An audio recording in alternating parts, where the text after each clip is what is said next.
Hello world, and welcome to another exciting episode of the Advanced Wars by Web Newbie Skirmish. I am joined today by my good buddy Hustler1, aka Reach. Hi, it's Chris. Chris, okay. So, which of the three do you want to go with, Chris? Yeah, we'll go with Chris. Okay, and I am Dan, although you probably already know that from the channel. So, Chris here is... a newbie to Advanced Wars by Web, hence the Newbie Skirmish. But I guess you just started playing recently. Which of my series had you seen so far? The Asia one. I was like watching that for like a couple nights, like falling asleep to it.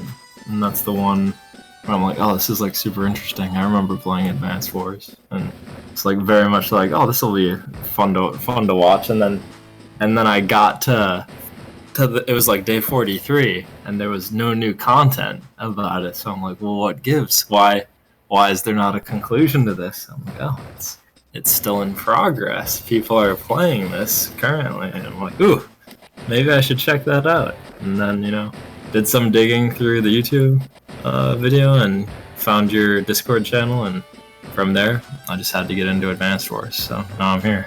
All right, well, welcome, and glad to get some people into it. It's not an unpopular game, but the more people we can get playing, the better. And the more people we can get hyped for maybe the reboot camp. I don't know, we'll see what happens with that one. Are you excited for the reboot camp at all? I didn't actually know it was coming out until like a friend told me about it, so I heard there were like delays. I think when delays upon delays. Ukraine, right? Yeah. Yeah, it was supposed to be April, and now we'll be lucky if we get it like a year later. I'm just hoping it's like good and complete. Yep. So you reached out to me on Discord. It was pretty cool to just have you kind of come out of the blue and offer to play sometime, which is great because I really enjoyed this match. It was supposed to be a learning experience for you. It ended up being a learning experience for the both of us, which is, always good, always for the best. We had a pretty... I hate to use the word epic because it's such a cliche, but this was definitely an epic match. And it did not go the way I think either of us were expecting it to go. Yeah, there was a lot of back and forth. Yeah, lots of back and forth, and I'll just say this ahead of time. To you at home watching this, you're not going to know how this game ends.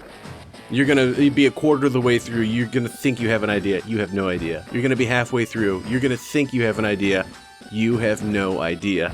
You're going to be to the second to last and the very last turn, and you're still going to have no idea how this game ends.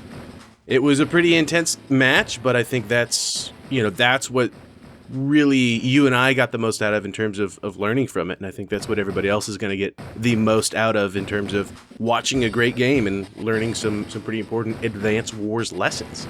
Yeah, I hope so. We decided to do a tier 3 match. I mentioned that, I like to play Sonja, and so we decided to keep it tier 3, so that was pretty nice. I, of course, was playing as Sonja, which, I love to play Sonja because in Fog of War, that extra information that you get is really useful.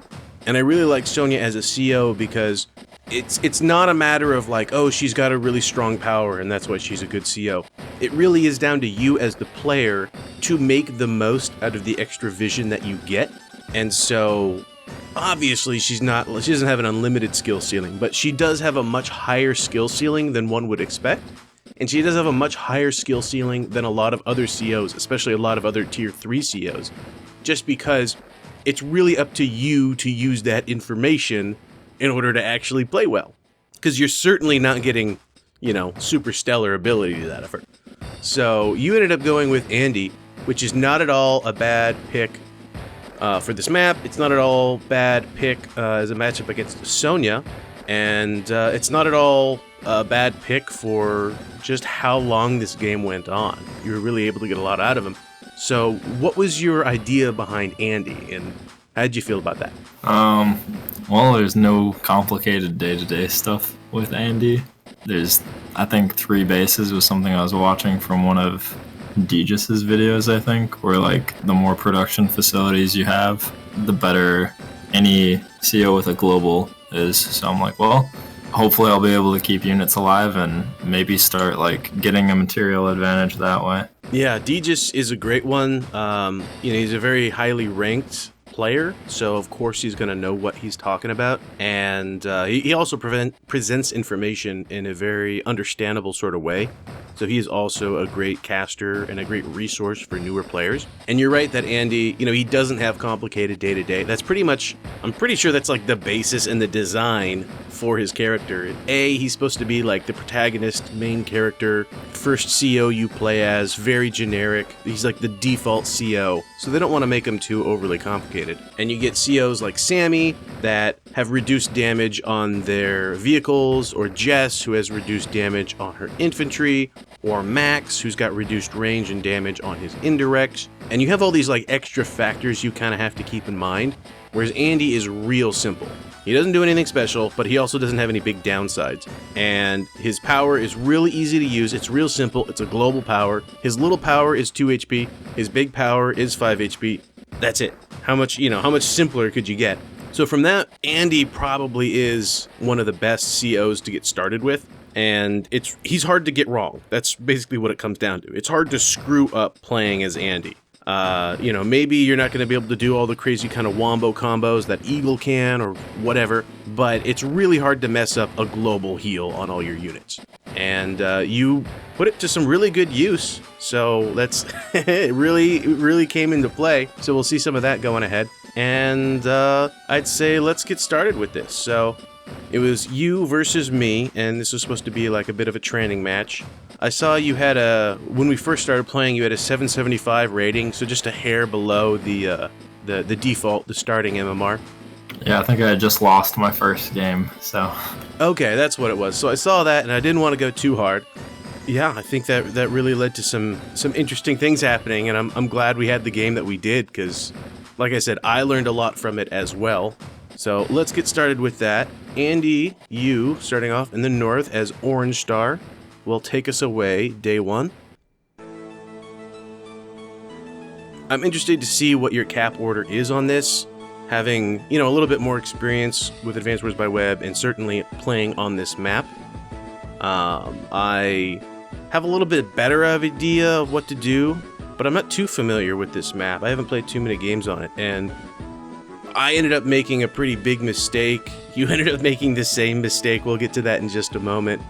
But keep an eye on those airports, or rather, don't keep an eye on those airports, because you and I both forget to capture them for quite a while. I like this day 3 recon you've got going on. That is ballsy. That's a little aggressive. Yeah, I mean, it's fog, so I'm like, I want to know what's going on. So I figured I think I had the money without sacrificing building from a base, so. Yeah, you didn't have to base skip, which, you always want to avoid base skipping, but you didn't have to do that. And a recon, there's another streamer, Noo2. He's recently done a bunch of experimental games and stuff that is streamed. Basically, what happens if you do a day 3 recon? And I think he's been doing it on standard with no fog of war. So it's really interesting to see what he's been able to do. Like what purpose, what good is a recon in a standard match? But day 3 recons certainly have their use, especially in a fog game. I'm Sonja, so I was kind of debating whether I even wanted to build a recon, because my tanks and my infantry just have so much vision as it is. I do end up doing that more as like a side unit. It's not really an opener for me, it's just kind of useful for me to have another unit that can give me a lot of information, which it does end up doing.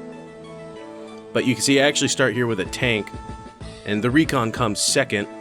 My general philosophy is just, if you can build a tank, then build a tank.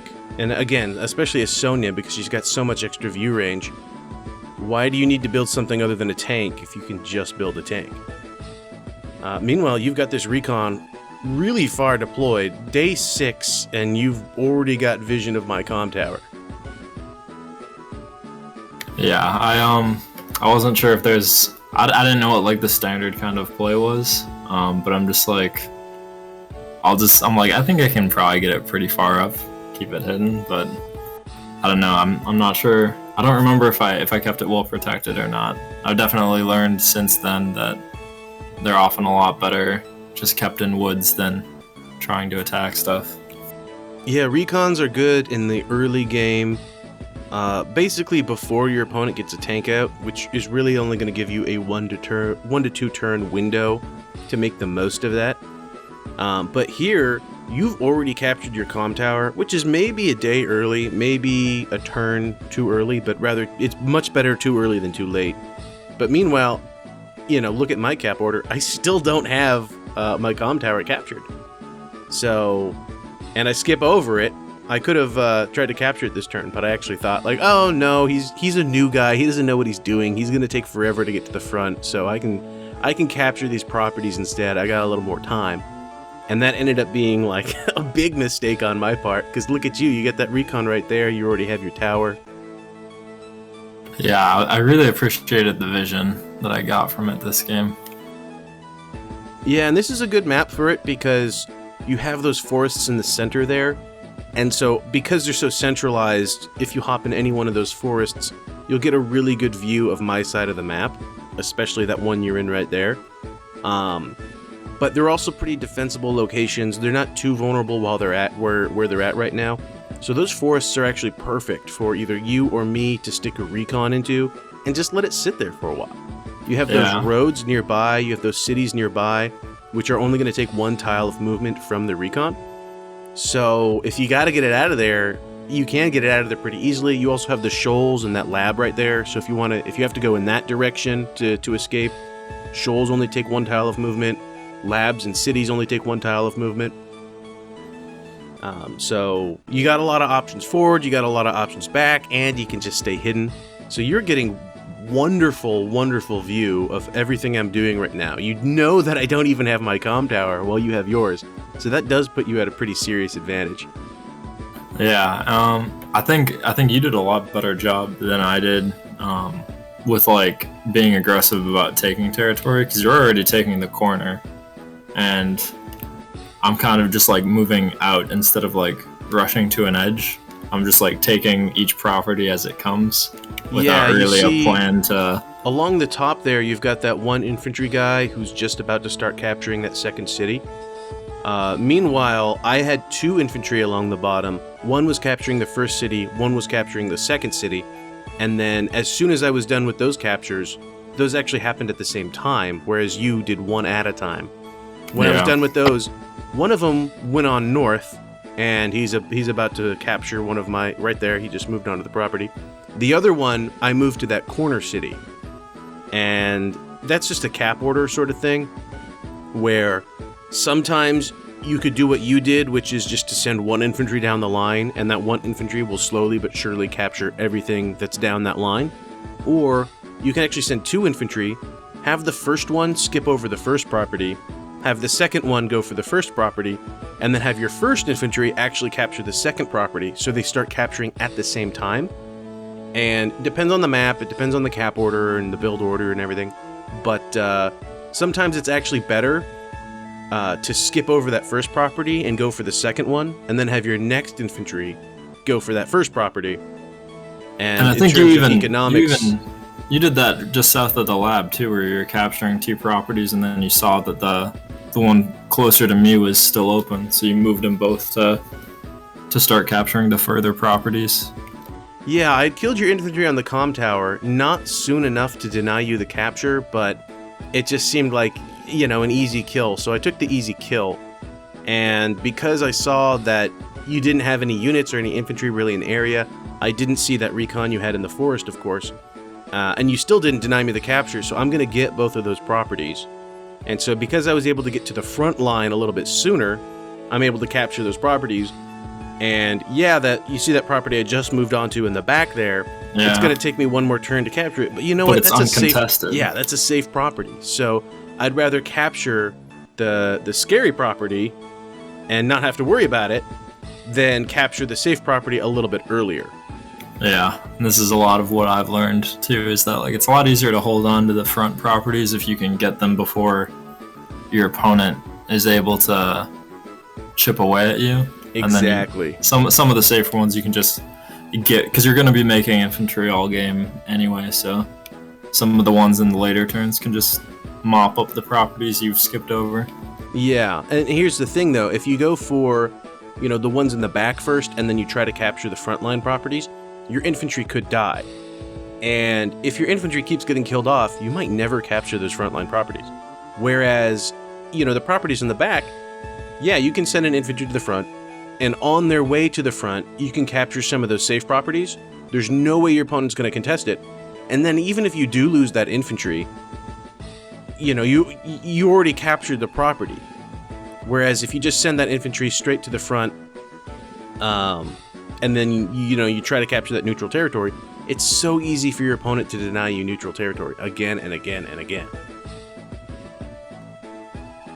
So we've got a really obvious example of strong side, weak side, especially if you look at my stuff. Down in the south, that's my strong side. Up in the north, that's my weak side. And it's, of course, the opposite for you. You have a lot of infantry. You don't have any vehicles on your weak side. You did have a recon, but you instead moved that over to your strong side. And now you've got nothing but infantry. I think I actually lost the weak side recon. I had made you had two recons. Okay. Yeah, I think I moved it onto your city for some reason. Or yeah, I think you got it on the woods up there. Okay, yeah, I remember that now. Yeah, I went a little tank heavy in my strong side, and that's kind of what your strong side is for, right? Going a little tank heavy, especially as Sonja. So that's what I did, and I was able to get that recon real easy. You responded really well with those battlecopters, though, because I could not see that thing. Obviously, a chopper is not going to be hidden in the forest, but just given where it is, I do not have vision of it with my tank. But you're going to be able to come in here. Aren't hidden in forests? No, they are not. Oh, well. Yeah, now you know. But still, it worked out so perfectly for you because you moved onto the city, which denies me access to the city. So now I can't use your city for my defense, right? Yeah. And you're able to secure the kill right there. I did not see either of those units coming. That really hurt. Yeah, I felt pretty good about being able to take down a tank. So I'm like, well, maybe that'll swing things. Yeah, I have two infantry that are just so close to capturing your frontline territories. I have a 1 HP infantry on your comm tower. At this point, you've pretty effectively denied me the capture of your comm tower, but as long as I have that infantry unit on it, I'm still technically threatening it, which is gonna, you're not gonna be happy about that. Right. So I'm feeling pretty good about myself down in the south here, but I was just constantly, throughout the match, really afraid of what you had in the north, because, Fog of War, you're basically constantly dealing with the boogeyman of like, what is in the Fog of War? I don't know. So because I saw so many infantry down in the south, I just assumed that you had like 4 tanks up there, and I was afraid to push any further, even though I need to capture some of those frontline properties. And while I was pretty good at, being aggressive with the territories, with the properties on my strong side, on my weak side, I still don't even have the properties that are on my side of the map. And you've already got that 7 HP tank there that's going to basically ward off anything I do and continue to deny a capture. Yeah, I mean, you already have the edges, too, though. So, I mean, I think, you're already 2 properties up on me. And you're starting to, like, take some of the ones in the south, too. So I'm already at a pretty, I think, big economic disadvantage just from, like, the way I moved my infantry for, like, capping in the start of the game. Yeah, the cap order is going to be a big factor in it in terms of the sooner you capture this stuff, the sooner you can form a defensive wall with your infantry. It's really hard for you to do that while you're busy trying to capture territories, because you're going to have to spread them out in order to, get them on all those different properties. So even if you can just get your cap order in a turn or 2 sooner, that allows you to use your infantry a little bit more effectively. I did get a counter break here, and this, I feel like my early counter breaks were more effective, and as the game went on and on, they were just less and less useful to me. Yeah, the early ones felt brutal to me, because I think you kept getting your super right before mine, and I didn't want to use the damage boost from mine, because yours lets you attack first, right? So I'm like, oh, well, that would be awful. I don't want to just lose everything. So I think mine a lot were just used to heal instead of to See, I used my super, and I was able to have a good enough turn, do enough damage to you, that you got your super, but then, yeah, you're right. Like, you don't want to attack me while I have my super on. But of course you want to be aggressive when you have your super.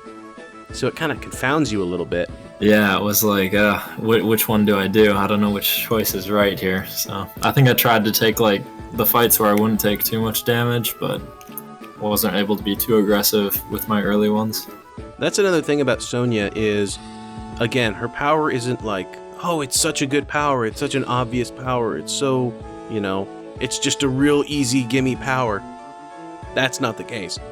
But given that it's got a relatively short charge bar, and just given the nature of it as an ability in that it, you know, her units get the first strike even if you attack her.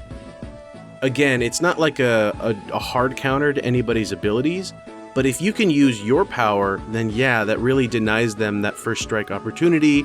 That can throw a huge wrench into their plans. It's just something that you can force your opponent to have to play around, and they're not going to want to, you know? Yeah. Oh gosh, knowing that air units don't hide in forests, I guess it makes sense. They're flying. Why would they hide in forests? But oof, that was something I was miseducated about this whole time. Even in the games I've been playing lately, I'm like, oh, I wonder how he like knew I was there. Ah, strange. Yeah, now you know. You're getting... See, I was doing pretty good in the north. I finally had the confidence to move in since I had a tank and a battlecopter. I felt like I had enough resources to deal with whatever you had up there, especially seeing how much you had in the south. But now you're getting a real scary kind of death ball. You've got a Recon, 3 battlecopters next to each other, with an artillery surrounded by infantry, and 2 tanks down there, with 3 tanks nearby in support, and guess what? You've got a medium tank on the way. Yeah, I'm feeling pretty happy about having like the infantry walling off the artillery, pushing onto your property. So, and I need to be, because like look at the north, how many properties you're capping, and you already have a 4,000 lead. So if I don't do something, I think you just start to walk over me in production, right? Yeah, I think with how many infantry I had, I was just able to capture enough properties at a time where, okay, you can interrupt one of them, but that means I'm probably going to get 1 or 2 next turn. So, like, yeah, you're able to interrupt that one, bring him down to 4, the other one down to 6, the other one just has 8 HP, but you don't have quite enough to stop me from capturing all of them. So I'm going to get a little victory here or there. If I already have a small advantage over you, that's only going to compound a little bit, even just with 1 more property. All right. But you did a really good job of taking out my infantry there. That medium tank came out of nowhere. Your medium tanks were doing a lot of work this match, and the fact that I just could not kill them. Yeah, I was trying really hard to keep stuff alive. I'm like, I really need to like leverage the heal without having to spend the money. So I don't think I tried to let anything heal past 5, but yeah, there's all these tanks that have like 2 1 HP. Yeah, you were so trying to keep effective alive with for that. the next power. 2 HP tank, 2 HP tank, 2 HP tank, 1 HP tank.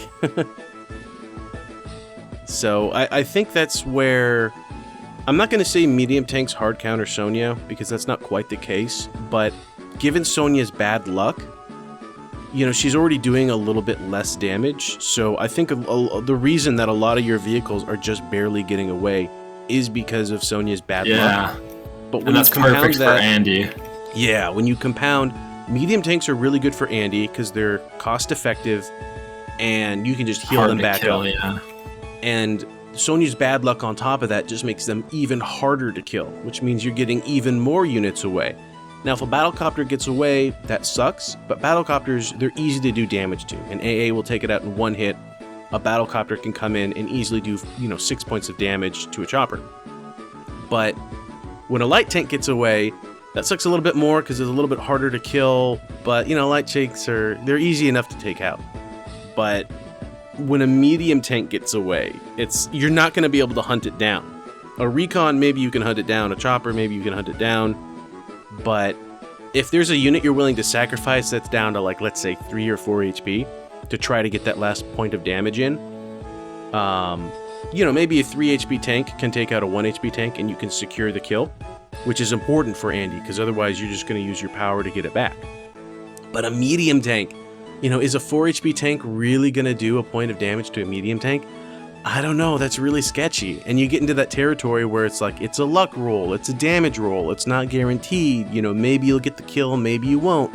But the fact that you're not guaranteed the kill means that you don't even try in the first place, because it's not worth the risk. And suddenly you have this huge variety of potential moves that you could be doing that are just completely taken off the table because they're not worth the risk. Yeah. And then, yeah, Sonja's bad luck really plays a factor into that. So I do end up capturing 2 of those properties finally, and moving on to a third. 6,000 lead now, yeah. At this point, I felt so overconfident that I was just like, I could capture his HQ, but you know what, I'll be nice, I won't do that.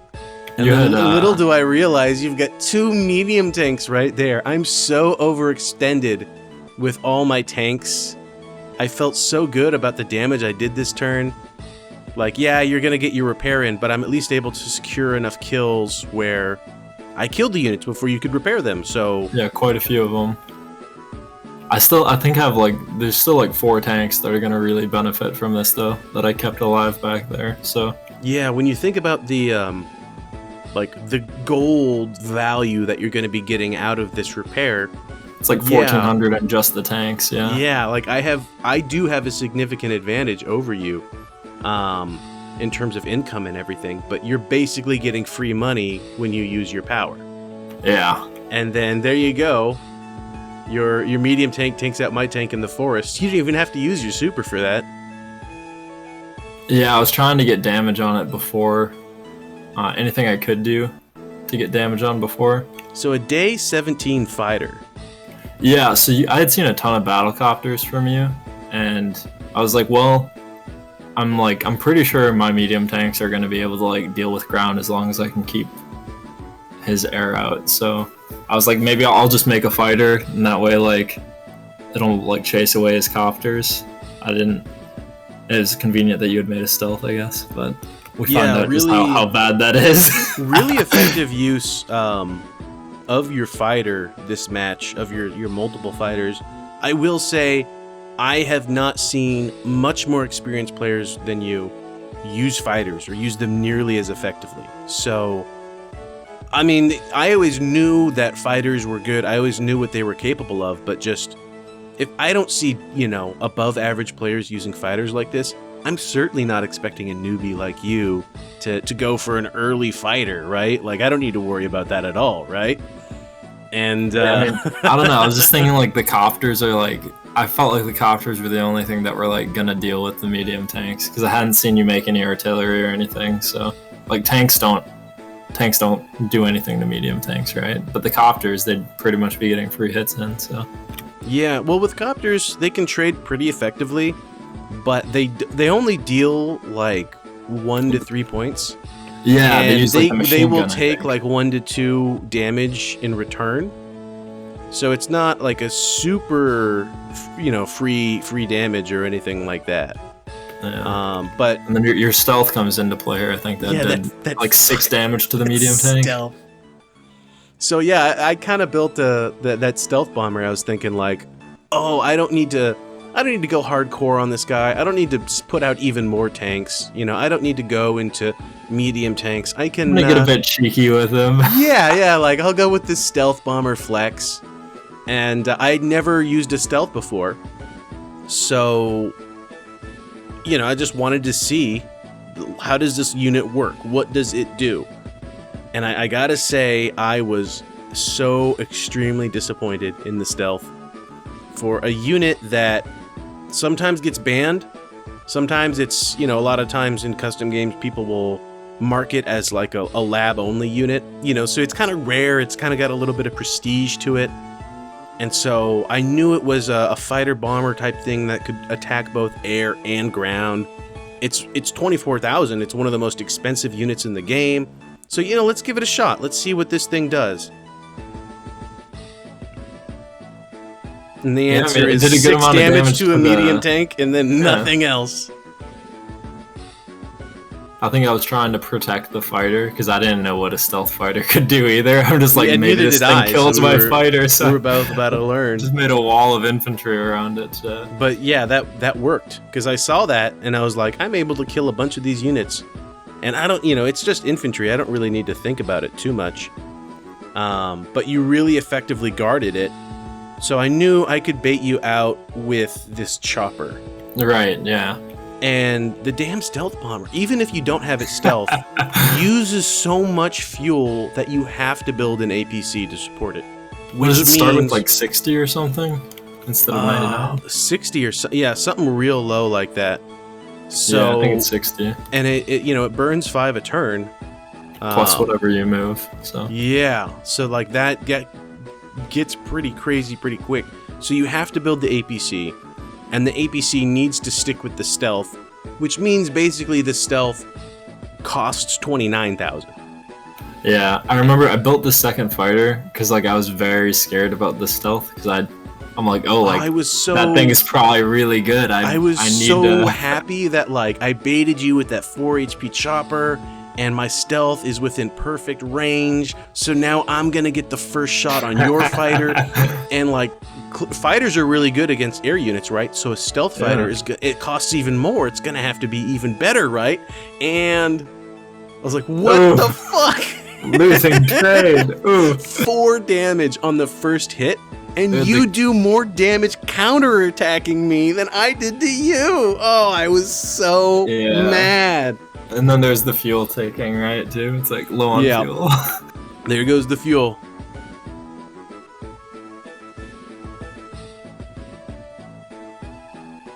Yeah, and so like if a 6 HP fighter is gonna do 5 damage to my stealth, then you're just gonna take it out on your turn. Then why did I even build the APC? Oh man. I can ferry infantry now. At this point, I'm just trying to pick off your infantry because I know your medium tanks only have 1 vision range. So if I can I'll leave the medium tanks alone, but if I can just take out everything around it, then you won't be able to see what you're doing. Yeah, the vision thing is something that I'm pretty new to. I didn't know that they had such a low vision range, so yeah, I think definitely like the fog has messed me up a few times in this game, but really good hyper upgrade as well. Yeah, trying to wait until everything had and you used it at the right moment. I used it to get one bonus movement for that fighter too, which was really nice. But I think you still have like a huge property lead, and I think the only thing keeping my army value higher is that like I'm getting, like you said, so much free money from that. Well, you were really discouraged this whole time, and I I was like I'm getting slaughtered. Look at the stats. I have more property than you. Yes. That's what I was saying. Like there was like the property that's like 4 tiles away from my HQ where I'm like, he's taking everything on my side of the map. I know he has the corners. This is bad, right? Yeah, but I've misplayed this. You like regularly had 20 to 30 to 40,000 more in kill value than I did. Yeah, the medium tanks just aren't going down. Like they're just staying there, right? Yeah. And I think you finally got one of your own here. Yeah, I decided I needed something. Like, I have all these properties, but I have nothing to really defend them with. And if you're going to start getting a medium tank and, like, lots of tanks up in the north, you're just steamrolling me at this point. Yeah, you can't fight in the air, too. Like, you don't want to build air when I have 2 fighters already on. So, like, you have to win by ground. Oh no, this is when your 1 HP infantry started taking my lab from me. Oh yeah, the slow. You had told me that it doesn't give anything, and it doesn't give you like a property thing either. So I'm like, I'll just put it there, and if something wants to kill it, it has to be on like an undefended area at least. So maybe I'll bait something into killing it, and then I'll get a shot off, right? Like we had joked about it, like, oh well, the game better go 20 more turns.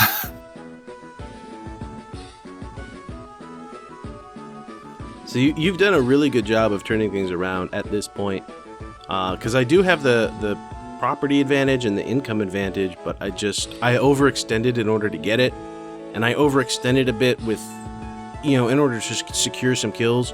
Which is definitely a thing with Andy. You have that passive pressure that you constantly feel.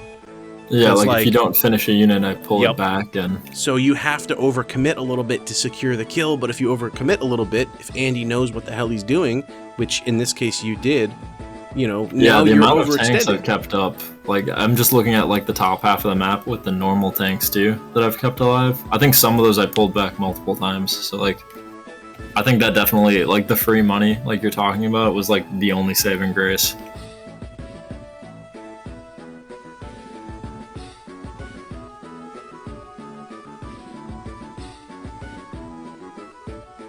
See, after that stealth bomber went down, I realized that, like, all right, I can't keep fucking around. Like, you know, at this point, you've already basically got a big surround on me, so I know I need to pull back and play a little more defensively. You're capturing 2 of my properties in the north. You're gonna start taking them back.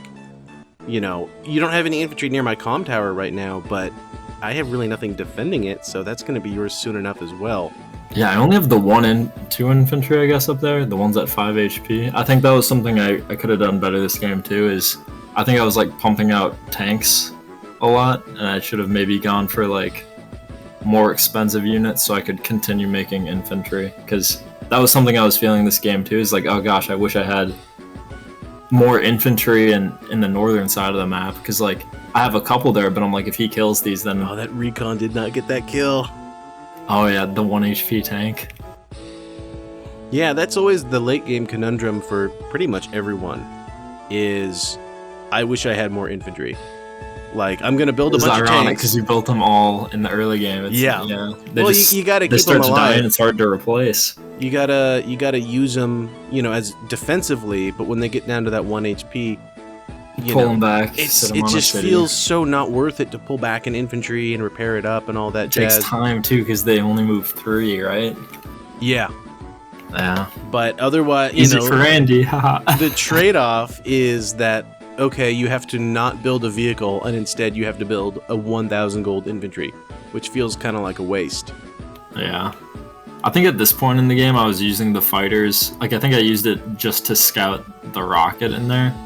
Because I'm like, I hadn't seen like anything that could like threaten the air, right? Like I think you just started making anti-air like a turn, 2 turns ago. Yeah, I'm I being figured pretty belligerent with the fighters right now. I'll I think. just let your fighters run out of fuel or something like that. Like, they can't attack the ground, so let me just ignore them. Which was also not a great idea, because you did use them very effectively. You did a very good job of saying, like, oh, I can't attack anything with my fighters. Let me just Position use them them at least. in another really useful way, finding that damn rocket. So you found Yeah. the rocket, you know? They have so much movement, and like they have the 99 fuel, so like it takes them forever to run out. The 1 is finally ticking now, but Yeah, so I put that AA on my HQ and I attacked. Yes, it's only down to 5 HP, but that 5 HP anti-air only did 3 points of damage to your fighter, which yeah, this poor is luck. something that, like, I don't see a lot of fighter usage. I don't see a lot of fighter play, so that's on me for a lack of experience. But They're durable, aren't yeah, they? given how easily fighters take down other stuff, Like the stealth fighter didn't do much, the AA didn't do that much, right? Like yeah, I was so confused and pissed off.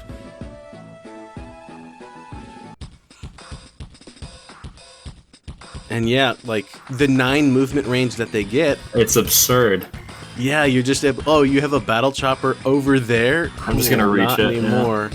It reaches. You have it in the center. It can like reach the sides. So like, I don't know. Maybe I didn't need to invest in 2 of them, but Yeah, so I keep going back and forth. Like, I'm starting to clear you off pretty effectively. yeah, I have nothing left in the north. from Like a the couple north. tanks coming, but Well, no, you used your super. Yeah, like right here, and then suddenly you've got 2 full HP. oh yeah, they were both at 5. So this is where you start kind of striking me back, even with my super. So okay, I can use my medium tank to deal with one of those, but you've got 2 up there, and you've got another 2 on the way. a couple bombers I thought were hiding in the woods, you know. But Yeah, at this point, you start surrounding my HQ, and I should have like. I totally blanked that was my HQ. You know, I'm so used to Yeah. the HQ being backed by the factories and a safe spot. I did not even think about it. Yeah, So I now think you like get I the surround realized on my HQ. Yeah, I realized the positioning. I think the tanks had like moved up there to like get kills or whatever. Yeah, because And there was then an I'm like, anti-air oh, I have- on the... Yeah, I'm like, oh, I have an infantry that's like close there. I'm like, I'm like, I could, if I get that, the game could end, right? So I'm like, I'll give it a shot. But... Yeah, I was just focused on doing damage. Like, I can do a lot of damage to his units up here, so let me do that. I wasn't thinking about... I was thinking more about defending my comm tower than I was about defending my HQ. It just slipped my mind. So at this point, you put that tank in that forest. This is when I was going to get that hummus. So I was going to get a snack. I wasn't seeing you do any of this. Oh, the 2 HP tank. Yeah. Oh, yeah.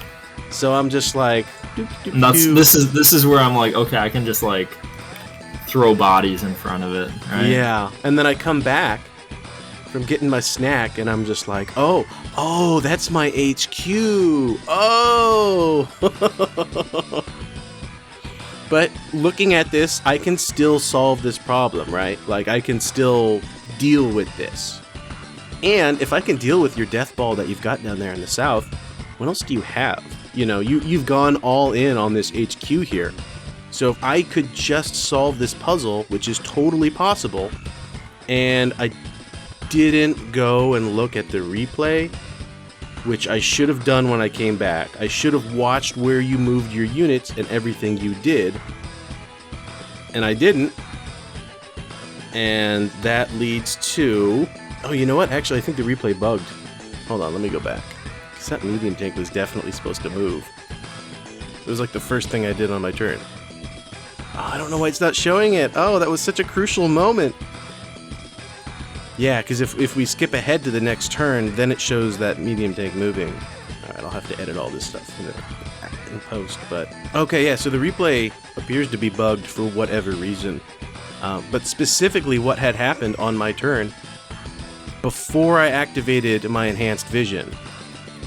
So let's go back, yeah, right here, before I use my power. Like the first thing I did on my turn, actually, was I saw this mess. I did not go back to the replay. I did not watch the replay, otherwise I would have seen this tank go in this forest here. And I was like, oh, this is simple enough to solve. Medium tank comes over here, takes out this tank. I move in with my recon and, deny you the cap. And, well, that medium tank got trapped on this tank here. So, first thing that happened, this is just the power of trapping units on forests.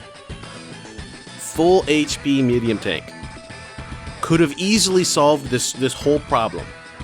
Probably would have won me the game. If I had just watched the replay and seen you get in the forest, I would have been, oh, there's a tank there, let me work around that, right? But trapping units in force is just so, like, it's just such a wonderful feeling. Like, whenever you see that little trap, you know, it just feels so good. So this medium tank gets trapped, and like that is, you know, what was your 2 HP tank really going to do? What was it going to contribute to the fight? How much damage could it really blocking, do? Right? It was yeah, just a blocker. Nothing. And so it effectively takes my 10 HP medium tank just out of the fight. And so the replay's bugged, it does not show that.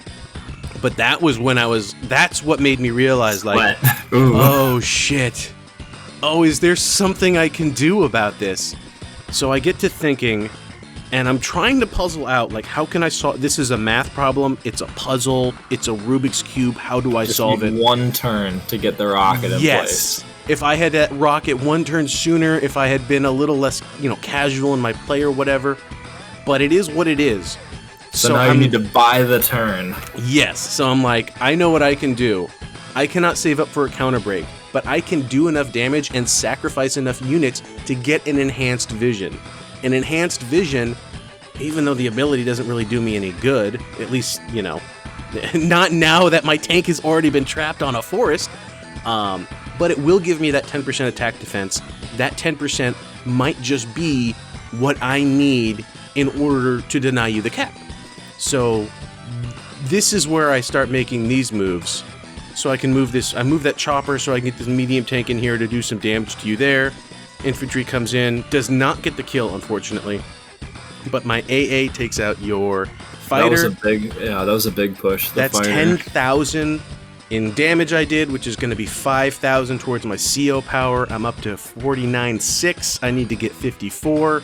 So we're talking about, you know, less than 5,000 that I need to charge up. So where can I get some 5,000 of damage?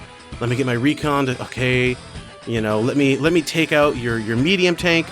This was a really bad trade on my part, but it doesn't matter. I just needed the CO power to get my enhanced vision. Okay, enhanced vision.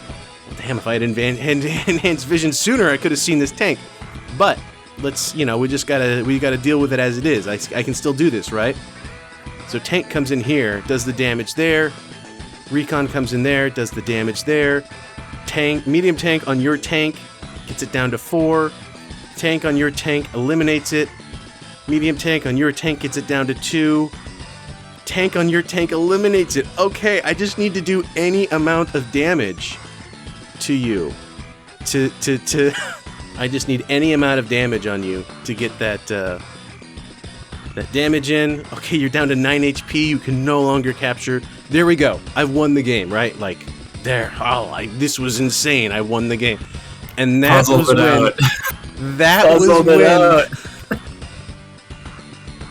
That was when you're like, all that damage yeah, gave you mine. Gave you your CO power. And so, as soon as your turn comes around, you're just toying with me. Yeah. I just wanted to see where the rocket was. Or here's like the hyper repair. There you go. Eliminated by capture. Oh man. What a game. The whole game behind by like 6,000 in properties. Yeah, let's see what the income ended up being. For you, it was 454. For me, it was 515. So that's like what, 70,000 more gold in my pocket. Yeah. And I forgot that I had an HQ. So there's the lesson. Don't forget that you have an HQ. When was yours by rights? Yeah. What I learned is I need to be better about like the capture phase of the game. Because I'm pretty weak on there, so I don't think I would have had to have been quite so lucky, I guess, or you're with Sonja was so unlucky. If you had been a little luckier, a lot of those 1 HP, 2 HP tanks probably would have been dead. Yeah, that's just the nature of Sonja. I know she's a little better, because most COs in Advance Wars by Web use their stats from Advance Wars 2. That's just a general piece of trivia. So even if a CO is in Advance Wars 1, Advance Wars 2, and Advance Wars DS, they generally only use their stats from Advance Wars 2 in particular. I don't know why in particular. I don't know why they don't have multiple versions that you could choose from. You know, it is what it is. They mostly use their Advance Wars 2 stats. Except Advance Wars DS exclusive COs, like Jake and stuff. Obviously, they only exist in Advance Wars DS, so they use their Advance Wars DS stats. It's a little confusing, but that's just the way it is. I do know that Sonja is a little bit better in Advance Wars DS. They made her really bad in Advance Wars 1, and I think they realized that, like, oh, she's not that good, so let's make her a little better. So they made her a little better in Advance Wars 2, and then they realized, like, oh, she's still really not that good, so they made her a little better in Advance Wars DS. And it would be really cool if Sonja had access, you know, to her Advance Wars DS kit, because it's a little less restrictive. But as it is, that bad luck, it's just something that, you know, you could see it happen again and again and again this match. I would get your units down to 2 HP or down to 1 HP. Or your 1 HP unit, I would go in with an infantry or a recon and just not secure the kill. And it's just those little key moments where it plays into Andy's kit so well, where Andy's like, oh, you let me get away with 1 HP? Now it's back up to 6. Yep. So this was... I mean, I'm fine with losing this game. Like, I'm happy to have such a great game. This was so crazy. This was so back and forth. Yeah, I mean, you beat me. And let's see. Yeah, I only lost 56 units. Sneaking around with the stealth that didn't do anything. Yeah, that's stealth. There's another lesson. Don't build stealths, because I think they suck. And I'm sure there's going to be all some... the money you had built over me with those properties. Yeah, you're like, well, I'll traded it all away in that stealth that did, like, nothing. I'm sure there's somebody else out there who's like, what are you talking about? Stealths are the best unit in the game. Blah, blah, blah, blah, blah. But I don't know. I'd rather have a bomber that can actually do damage on land, or a fighter that can actually do damage in the air. Yeah, I was shocked by how durable fighters are in this game. Like they, even like 3 damage from a half HP AA. Like I thought AA is like one shot pretty much every air unit. Yeah, I mean, of course, a 5 HP anti-air is probably not gonna like one shot a unit. But it only did 3. That's the thing. Yeah, is like for every point of HP I have, I only deal half a point of damage to you. Ooh, that doesn't seem right. I mean, maybe Sonja's bad luck played a factor into that, but even then, I would have taken it down to 6 instead of, you know, that's still really durable. You need 3 AAs to kill a fighter in a turn. Yeah. How many powers did you get off? 1 regular. That was the one at the end. So that is a perfect example. That is like the most obvious example of sometimes you want to use your CO power instead of your super CO power, instead of saving up for your super. Because getting the capture, yeah, like that's the most obvious example of like Andy being able to get back to 10 HP to capture the HQ, but it is a perfect example of that. And otherwise you had 4 CO powers, which is, you know, that means you recovered 20 HP effectively across all your units across the board. Yeah, and there were like, I think at least for most of the game there were at least 4 tanks that got 5 HP on each of those. So that's, yeah, the only thing that kept like the economy close to equal for us. You can actually see on the stat screen here, you can see the number of units that died, and then the amount of value damage that you took throughout the game. So you can see you lost 51 units, I lost 56, so I lost a little bit more than you. But despite losing more units than you, I did a bit more damage than you did. I did, you can see here, 7,800 more in damage to you, but I just could not secure those kills. You know, you had also that doesn't take into account all the healing. Well, it does, because you see you lost 26 infantry, right? So that would be 26,000. But you took over 31,000 in damage on those infantry, which means you took over 5 infantry's worth of damage more than actual units you lost. If you look at these light tanks here, let me do the math on this. Yeah, 98,000. 98,000. So 14 light tanks are 98,000 in value. You took almost double, right? You took over 165,000 in damage on those tanks. Those things were efficient. Yeah, your battle copters. Okay, you had 3 of them, and you lost 3 of them. That's 27,000. But a fourth.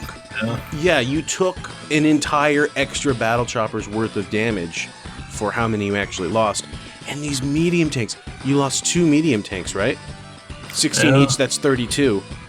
You took 65-6 in damage. Yeah, those things didn't go down. They did not. Man, this was a masterclass in how to use Andy. Very good. Like those medium tanks. Yeah, that was... Andy build durable units. Very well played. I mean, there's always the trade-off between neo tanks and medium tanks, in that neo tanks, they cost more, but they're a little bit faster. They have a little bit better attack and defense, but not really enough to justify the extra cost. It really comes down to the movement tile, and you need to be able to use that movement tile effectively to get the most out of a neo tank.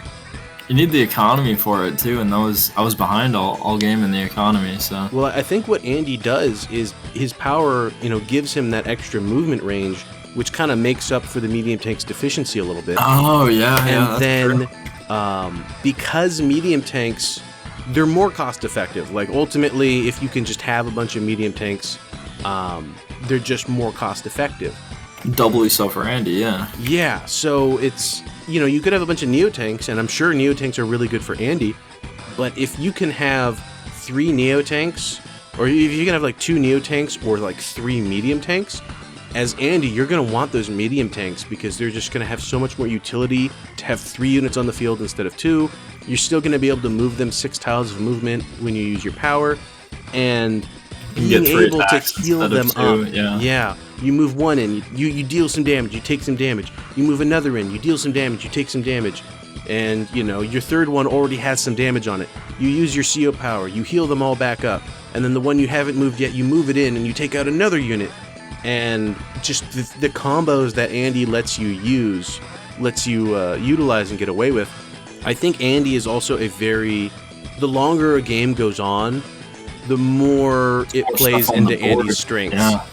Because it was the later ones felt so good to heal that much. Yeah, because early game, if early game there's nothing but light tanks on the field, maybe some Recon or some you were AA. effectively killing them most of the time. Yeah, I could kill them before you could repair them.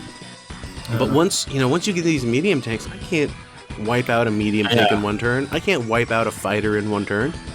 Yeah, the stats, for the healing was they speak for themselves. Like 2 medium tanks for every 1 killed, I think. And I was able to use 5 superpowers myself. I feel like 3 of those were really effective, and then 2 of them were just kind of like, well, I have my power charge, so I need to use it. And the thing about Sonja as well, if you're up against Sonja, obviously if she uses her superpower and you choose not to attack her, that is of some benefit to the Sonja, that she was effectively able to deny you the attack on her. Turn, yeah. But you can still kind of play around it. Like, oh, instead of attacking with this 8 HP tank, I'm going to move it to a city to repair it. You're not wasting the turn. You're just using it on something maybe ideally you wouldn't have had to have done, but it doesn't completely negate your turn. Whereas, again, with Andy's power, if I go in and I do 5 damage to you, okay, you don't care. Or if you go in, you attack me, you deal a lot of damage to me, but you take 5 damage in return, oh, you really don't. That still works out in your favor, because you did that damage to me, and you're going to go back up to 10 anyways. So, with Sonja, when you see that power coming, and you know she's going to activate it, alright, just think a turn or 2 ahead about how you're going to play around that, and it's not too difficult to counter out. You just got to play defensively for a turn. You only want to attack units where it's still going to be a cost-effective trade, but you don't necessarily want to. You don't want to go all in on her while she has her superpower active, but you can just think of something else to do with that. Maybe you capture instead of attacking. Maybe you defend instead of attacking. Maybe you repair instead of attacking. Maybe you form a defensive formation instead of attacking. So you still have some options on the table. You just got to go with your second best option instead of your first best option. And that's assuming that attacking is your first best option. Yeah, I think it was only once I started getting medium tanks that I felt like I was able to attack into your super. Like, I would use the medium tanks on the tanks, but like I think like the first 2 just felt brutal because I only had tanks out at that point, and I'm just like, I'm not gonna. That would feel so bad to like hit you with a tank and go down to like 5 and do 2 damage. So like getting the medium tanks out, I think, is where it started shifting for me. Oh yeah, I think Sonja is definitely kind of like an early to mid-game CO in that getting an extra tile of vision on her infantry brings them up from 2 vision to 3, which is, of course, a 50% increase. And does that work on mountains too? Would it bring it up to 6? From 5 to 6. So in terms of percentage, that's only a 20% increase. But in terms of, it's still 1 extra tile, which does make those mountains just that little bit more effective. It's the reason why like Grit's considered broken, right? Like 20% on rockets, but it's still, that extra tile really does add up. Yeah, so the early game, it's very effective. Or, her tanks, it means that she really doesn't even need to build a Recon. She just has more tanks. And those tanks, instead of having 3 vision, they have 4. Or those battle choppers, instead of having 3 vision, they have 4. But once you start getting into, that late game, her medium tanks are going to deal 10% less damage on average, which isn't too big of a deal when you're dealing with like light tanks, because you're still going to deal a boatload of damage to those tanks. But once you start getting medium tanks, then I start trading much less effectively. Andy doesn't get an attack bonus, but I'm still dealing 10% less damage on average. Yeah, I think it's probably like a mismatch too, because like since it's harder for you to finish things off, and that's how Andy wins games, is by like keeping stuff alive. Yeah. It's probably like, I don't know much, right? I'm pretty new still, but it seems like you know more than me. It seems like it would be one of her worst matchups for her own tier, right? Is Andy, who just heals stuff if you can't finish it. She has an issue finishing That's kind of things. the problem with Sonja, is that she is a tier 3. She's labeled as a tier 3, but she's realistically, she's probably like bottom ranked tier 3. If you were to kind of Andy feels stratify it a good, little like- bit more. Well, that's, you know, you got to think about it from a game design perspective. He is the first CO you play as. He's kind of like the default. He's like the mascot of the brand, basically. So they're not going to make him super good, but they're not going to make him bad, you know? He's the Mario, right? The Yeah. all-arounder. Yeah, you're not going to make Mario like the absolute best character in the game. But you're going to make him a pretty good all-rounder with, not, you know, pretty easy for someone to get into, really straightforward mechanics, you know, pretty, you know, not quite an I win button, but real easy to figure out what to do with him, how to use him. Yeah, definitely. I think I robbed you of this game, to be honest. I've definitely had a lot more success like since this game. Still losing a lot more than I win, but like learning how to like capture chains is one that was really big. You did that with your bottom 3 properties near the center as well, like when you moved over before you finished capping to more aggressively cap. The 2 on like the bottom right of the center below the lab. That's kind of the kind of stuff that I really took away from this, because like this game would have been so much easier in the early game if I like wasn't playing at a deficit of money. Yeah, I mean, I got that early game advantage, and then I just tried holding on, but apparently I didn't try holding on enough. I think what I could have done is I could have let you capture back a lot of those properties and even out the income, but if I hadn't sacrificed so many units trying to hold on to them, that gold advantage that I got early in the game still would have come into play, and I would be up a lot more units rather than like sacrificing them just to kind of deny you the cap. But this was again, this was like a really good one. We were playing this one in one session, so it ended up going like 3-4 hours. But I went early into the morning, yeah. this was a really fun one. This is, you know, it's one of those games where it came down to the wire. It could have been anybody's game down to the very last turn. If I had calculated it out a little bit differently, maybe if I hadn't sacrificed so much in order to get my enhanced vision, maybe I just barely would have done not enough damage to put you over the top. So then you wouldn't have had your field repairs, so that you wouldn't be back up to 10 HP. Like, this was just so down to the wire, and that's ultimately the best kind of games I want to play. That's what's most fun. That's what's most interesting. So that's exactly what we got out of it, and I learned a lot. It sounds like you learned a lot. I learned so much, yeah. And, you know, next time, no kid gloves, because I know you beat me, man. Now I got to get my revenge. Well, I'll learn how to do capture order a lot better, and I'll keep building fighters since you love it to build those battle copters. And, you know, maybe next time we'll both remember to capture our airport. Yeah, no kidding. Alright, well, thank you so much for the game, and thank you so much for joining me. Yeah, thanks for bringing me on. Yeah, and let's play again sometime. Yeah, definitely. Alright, take care, man. You too. Alrighty, so that is going to do it for another episode of the Advance Wars by Web Newbie Skirmish. Thank you so much to Hustler1, aka Reach, for the game and for joining us today. And thank you for joining us as well. I do hope you enjoyed yourself. If you did, then maybe consider subscribing so you can see a little bit more from us. Leave a like on the video, that always does help with the YouTube algorithm. And leave a comment down below. Let me know what you thought about the game. I made a lot of mistakes, learned a lot of lessons, so how about yourself? What would you have done differently, and was there anything you learned from this? That is, after all, the whole point of these things. And hey, check out these other recommended videos, including my entire Advance Wars by Web playlist. So you can check out my other Newbie Skirmish with Jam'em that I got up, replay review games where I check out and cast some of the most noteworthy Global League games that I come across, and my entire Asia Grand Strategy Cast campaign.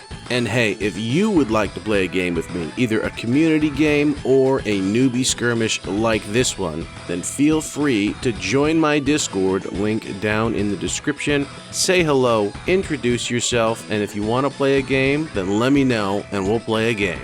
Well, alrighty, thank you so much, and I'll see you in the next one.